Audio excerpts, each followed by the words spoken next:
अरे जा इंस्टा पर रील बनाओ, तू छा जो आई भूया ब्रांड के नाम ले और तू ट्रेनिंग में आ जाओ।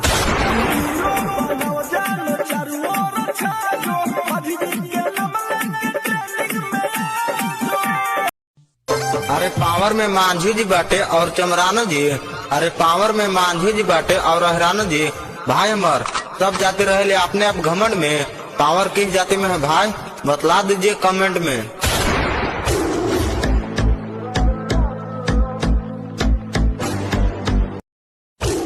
अरे तुम मांझी ब्रांड के मारे के धमकी दिले बाटे का सुनता रहे तोरा काम छोड़ दे। अरे तुम मांझी ब्रांड के मारे के धमकी दिले बाटे का सुनता रहे तोरा काम छोड़ दे।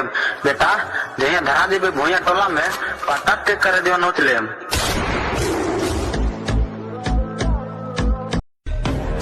करे जा तोहर यार रंगदार है झारखंड भी बिहार में चला वो कर चला ना भूया जी पटक के करे जो नोच लेता केस ना लेता थाना।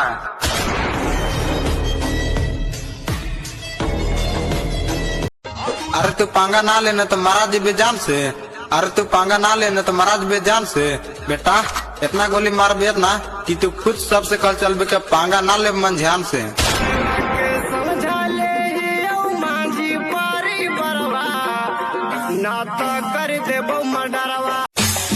आगे तोहरे चक्कर में कलियो मडरवा आफत में हको परानवा गे, आगे तोहरे चक्कर में कलियो मडरवा आफत में हको परानवा गे।